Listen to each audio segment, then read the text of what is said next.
In a quiet town near a wide river in the United States, there lived a community of frogs. The river flowed gently beside green parks and tall trees, and life for the frogs was peaceful. They had food, water, and safety, yet they were unhappy. The frogs felt they needed a leader, someone strong, someone powerful, someone they could trust completely.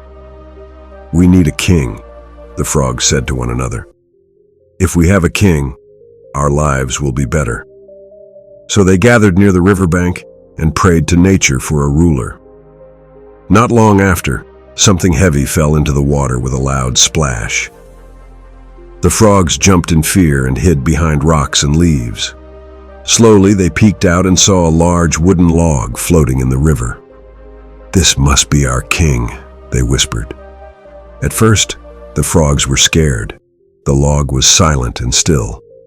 But when nothing happened, they began to climb on it, jump over it, and laugh.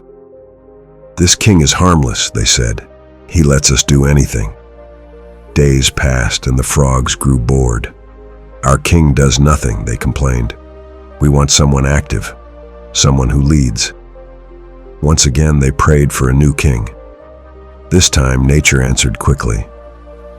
A large frog appeared in the river, strong, fast, and sharp-eyed. He announced himself as their new king. The frogs were impressed. "He looks powerful. He looks intelligent. He must be trustworthy." Without asking questions or setting rules, the frogs accepted him as their king. At first, the new king frog acted wisely. He organized the frogs, settled small disputes, and kept order near the river. The frogs felt proud of their decision, but slowly things began to change. The king frog became strict, then demanding, then cruel. He started controlling where the frogs could swim and when they could eat. If anyone disagreed, he silenced them. Soon, frogs began to disappear. The king was eating his own people. Fear spread across the riverbank. The frogs realized their mistake. They had trusted the new king without thinking. They had been impressed by power instead of character. In desperation, they cried out again to nature.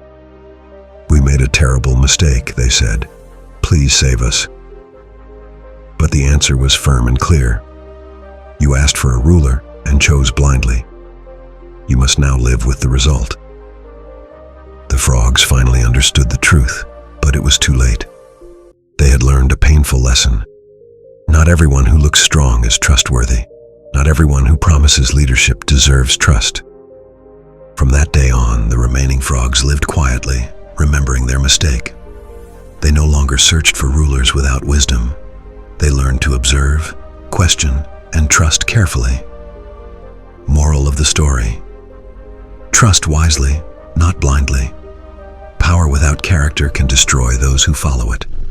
A strong voice may attract you, but only a wise heart deserves your trust.